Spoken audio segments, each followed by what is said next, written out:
up? I'm Nisha. I'm here with Big Sean.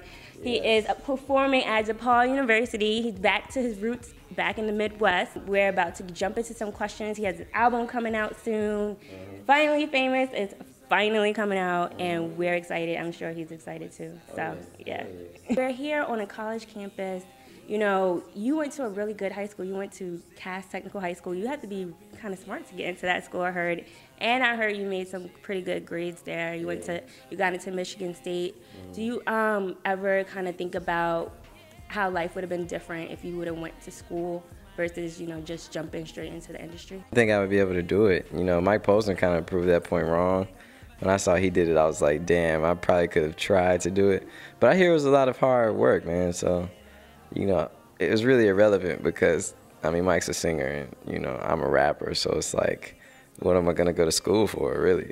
But I support school. What are you talking about? I'm a rapper. I am a rapper. Exactly. Bars for days, bitches. Bars for days, exactly. It was definitely, I worked hard as hell in high school. I graduated with like a 3.7. And like was going to Michigan State, damn near had a full ride and just didn't go. But you know, I did what I wanted to do, man. School will always be there. If I want to go back, I'll go back. If you would have gone, what would you have majored in? Well, I intended to major in marketing and advertising, which is really just like what a lot of people do. No offense, because you know, that's just, I didn't know really what I wanted to do, but I knew I was going to do marketing and advertising. But I probably would have changed my mind. It was your birthday recently, so yeah. How was that? What did you do? Did you do anything special? Man, yeah, I was on 106 in Park on my birthday. Oh. Yeah, I debuted my last on 106 on my birthday. I got a chance to watch it with my grandma. Wow. And my mom. So that was cool, you know? They were like, my grandma's so old, and she like, you know, she'll look at the TV and see me and she'll be excited, but she gets more excited when she sees me in like the paper and like shit like that, you know. She'll be like, oh, okay, you on TV, that's good, but then she'll see the paper and be like, whoa, you big time. I'm like, damn, because I'm in the paper. But you know, that's just, man, she's seen so much and I learned so much from her, so it was dope to, you know, look at that with her and look at it with my mom and be with my family. So a lot has changed, and you also recently moved to LA. So I still live in Detroit too. Okay, so you have two houses. Yeah. But you've been spending a lot of time in LA to work on the album, stuff like that. So how has that been? How has that impacted, you know, your career, your relationships? You have a lot of strong ties in Detroit. So how has that impacted you? Man, it's just been it's been a hell of an experience. You know, it's a learning process. I really feel like the best thing to do is to see different parts of the world. You know what I'm saying? So, you know, even going to LA, or I've spent a lot of time in Atlanta, a lot of time in New York, a lot of time in Miami.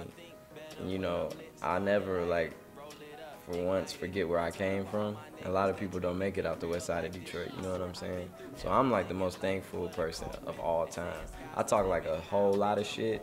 I'll be like, yeah, nigga, I'm shining, this and that, you know, but, I mean, I'm really the most humble person, man. Like, I don't take anything for granted, so it's been a humbling experience for me, and I love, you know, I love it.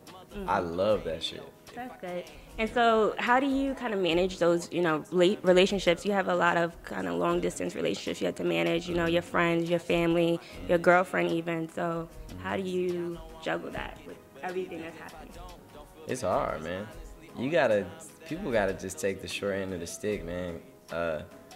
I really, especially now, I've needed people to be more selfless than ever, because I've needed all my time for me, you know, and working on my album and working on what I gotta do.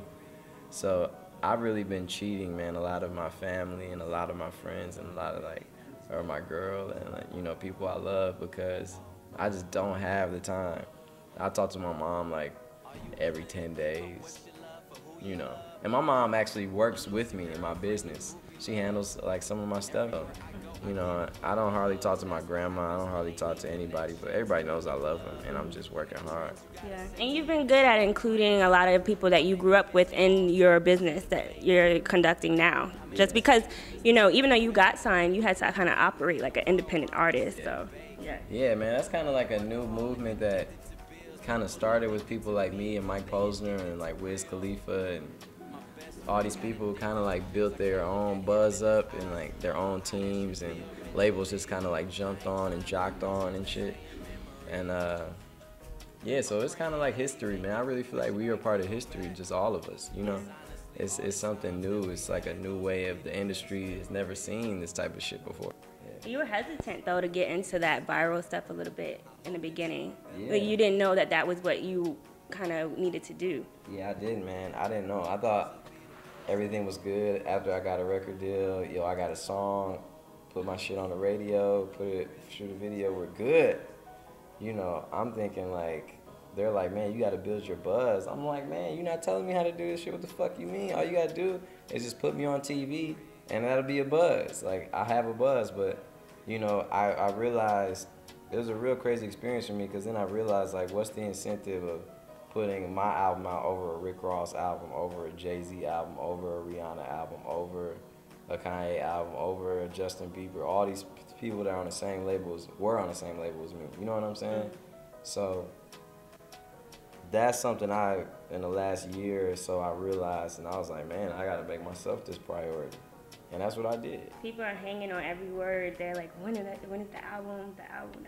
Yeah, I know. I was in the airport, and a lady was searching me and was like, man, you pushed your album back to June? It's all good, though. I'm still by it. Mm-hmm. I'm like, damn, that's what's up. Yeah. Can you talk a little bit about the pushback? Because see how she phrased it? She said, you're pushing the album back to June. A lot of people... Who said that? Well, how she phrased it. She's like, oh, dang, you pushing the album back to June. Yeah, it's definitely me, man. I wasn't ready. I'm not even gonna lie. Yeah, I wasn't ready because, man, it's more than just like people think. I mean, you have to make sure on all aspects, from a artistic side, not even just the music, but from a like artwork and like different types of promotion, and it just made more sense in every aspect. I wish we wouldn't have said May. I wish we would have just originally said June, but that's something that the label said May. I never like agreed to it. They kind of gave it to me, and that makes sense. So I don't know if it's gonna be any super duper big, unbelievable, like special features. I got great features on it that make sense. You know what I'm saying?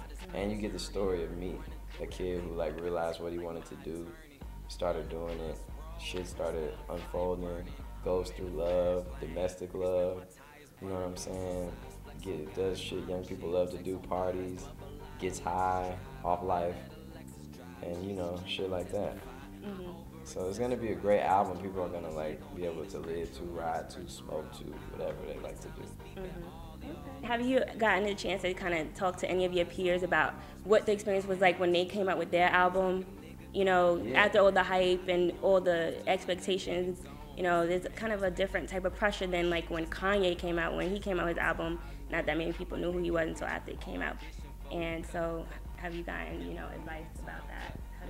Yeah, man, the best advice I've gotten is to, man, you can't try and do anything else. You can't try and do anything that somebody else is trying to do. I don't know if I said that right, but you can't do what anybody else does. One thing I used to be a victim of is like when I was in the studio with Kanye, Jay-Z, all these people, and they would do a verse to a song, I would try and do a verse like they would, you know what I'm saying? And then that just wasn't me. It wasn't me, it didn't sound right.